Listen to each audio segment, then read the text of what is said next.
जय माता दी फ्रेंड्स, कैसे हैं आप सब। मेरे लड्डू गोपाल चैनल में आप सबका स्वागत है।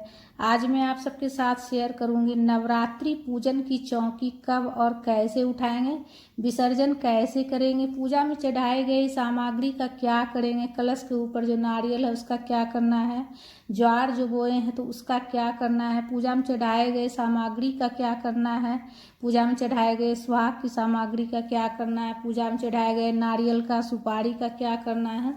तो आज मैं आप सबके साथ शेयर करने वाली हूँ फ्रेंड्स। तो सबसे पहले देखिए, पूजा की चौकी जब भी उठाइएगा तो सबसे पहले जो है ना हाथ जोड़ कर जो है ना आप जो है ना सबसे पहले क्षमा याचना करिएगा कि अगर हमारी पूजा में कुछ भी गलती हो गया हो माँ तो क्षमा कीजिएगा।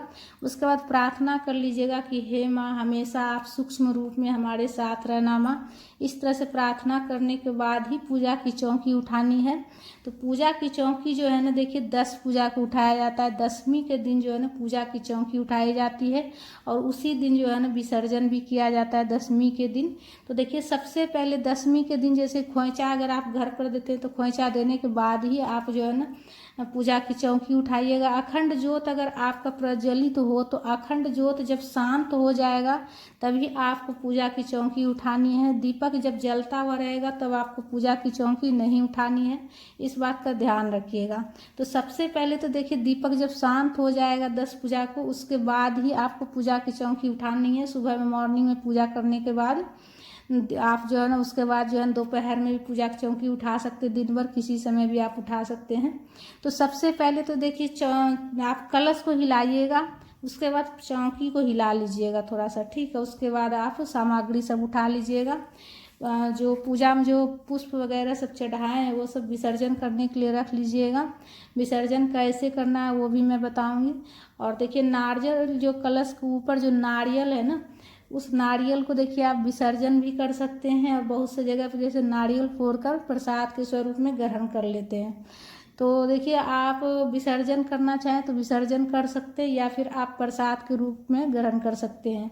नारियल में जो चुनरी लपेटा रहेगा वो आप किसी कन्या को दे दीजिएगा।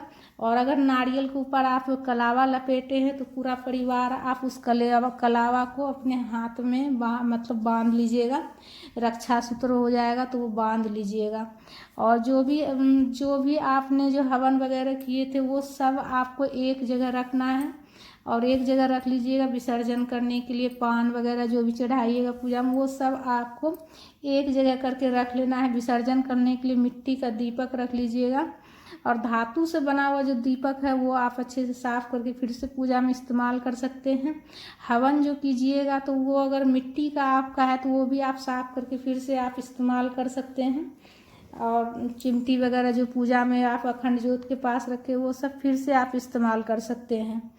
और गणेश जी को अगर आप मंदिर से उठाकर आप पूजा की चौकी में विराजित किए हैं तो फिर से वापस आप मंदिर में रख लीजिएगा। और सुपारी के स्वरूप में अगर गणेश जी को आप विराजित करके पूजा किए हैं तो विसर्जन करने के लिए रख लीजिएगा। नवग्रह की जो स्थापना किए हैं सुपारी के स्वरूप में वो भी विसर्जन करने के लिए रख लीजिएगा।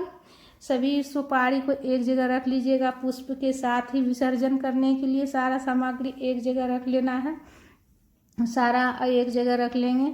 और सारा एक अक्षत जो है इकट्ठा करके एक जगह रख लीजिएगा। कलश के ऊपर भी जो अक्षत वो भी एक जगह करके रख लीजिएगा। और देखिए ज्वार जो बोइएगा ना, ज्वार आप जो है ना ज्वार जो होता है तो जो हरे हरे ज्वार जब निकलते हैं नवरात्रि में तो वो जो है ना हमारे घर के सुख समृद्धि का प्रतीक होता है। तो थोड़ा सा आप जो है ना अपने पर्स में ज़रूर से ज़रूर रखिएगा और थोड़ा सा आप तिजोरी में रख लीजिएगा, ठीक है। उसके बाद बाकी जो बच जाए वो आप विसर्जन कर दीजिएगा, ठीक है। गंगा नदी में विसर्जन कर लीजिएगा। और कलश के में जो जल रहेगा वो पूरा घर में छिड़क दीजिएगा बाथरूम को छोड़कर। और कलश में जैसे गांठ वाली हल्दी सुपारी सिक्का ये सब जो है उसमें आप जो है ना जैसे हल्दी और जो सिक्का है वो अपने तिजोरी में रख दीजिएगा। और कलश में जो कलावा बंधा हुआ है वो भी आप जो है ना घर के सदस्य जो है ना अपने हथेली पर जो है ना हाथ पर कलाई पर बांध लीजिएगा, ठीक है। और जो नारियल में भी अगर आप कलावा लपेटें तो वो भी आप कलाई पे बांध लीजिएगा। घर में कोई भी बांध सकता है इसलिए कि ये रक्षा सूत्र हो जाता है। तो माता रानी का आशीर्वाद है। तो कलावा पूजा में जो भी कलावा चढ़ाइएगा आप पूजा में वो सब जो है ना आप घर में जितने भी सदस्य हैं सभी अपने कलाई पर जरूर से जरूर मान लीजिएगा। और पूजा में जो दक्षिणा चढ़ाइएगा वो आप किसी कन्या को दे दीजिएगा, दक्षिणा कुंवारी कन्या को दे दीजिएगा। सारा पुष्प वगैरह सब इकट्ठा एक जगह कर लीजिएगा। और सुहाग की सामग्री देखिए, घर में कोई भी इस्तेमाल कर सकती हैं, कोई भी सुहागन इस्तेमाल कर सकते हैं, इसलिए कि माता का आशीर्वाद है इसमें। और जैसे सुहाग की सामग्री के साथ आप चुनरी चढ़ाएं तो चुनरी आप किसी कुंवारी कन्या को उड़ा दीजिएगा, ठीक है। और सुहाग की सामग्री आप घर में खुद इस्तेमाल कर सकते हैं, माता का चढ़ाया हुआ है तो आप खुद इस्तेमाल कर सकते हैं। और देखिए, माता रानी का अगर आप मिट्टी का मूर्ति आप विराजित करके पूजा किए हैं माता रानी का, तो आप जो विसर्जन कर लीजिएगा। विसर्जन आसपास कहीं गंगा नदी हो तो वहाँ जाकर विसर्जन कर लीजिएगा, या फिर घर में अगर आप विसर्जन करते हैं, अगर पास में गंगा नदी नहीं है तो कोई बड़ा सा पात्र में जल भर लीजिएगा और उसमें थोड़ा गंगा जल मिलाकर आप जो है ना घर में विसर्जन कर सकते हैं। और जब पानी में अच्छी तरह से घुल जाएगा, मेट हो जाएगा, तो उसके बाद उस पानी को आप किसी पेड़ में डाल दीजिएगा। तो इस तरह से आप घर में भी जो विसर्जन कर सकते हैं।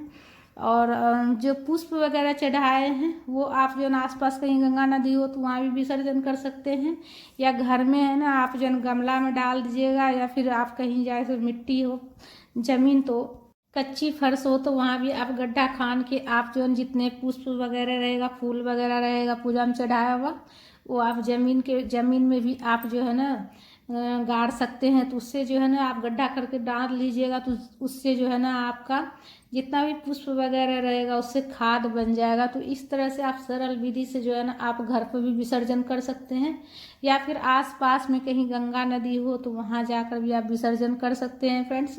पूजा के चौकी पर जो कपड़ा है उसे आप साफ करके फिर से इस्तेमाल कर सकते हैं। और पूजा में चढ़ाए गए जो चावल है उसका आप खीर बनाकर पूरा परिवार ग्रहण कर सकते हैं। और ज्वार को जो है ना थोड़ा सा आप अपने तिजोरी में रख लीजिएगा, थोड़ा पर्स में रख लीजिएगा, और उसके बाद जो बच जाए उसे आप जो है ना विसर्जन कर दीजिएगा। विसर्जन गंगा नदी में भी कर सकते हैं, या फिर घर में भी आप जो है ना मिट्टी में गमला में डाल सकते हैं। तो इस तरह से विसर्जन हो जाएगा।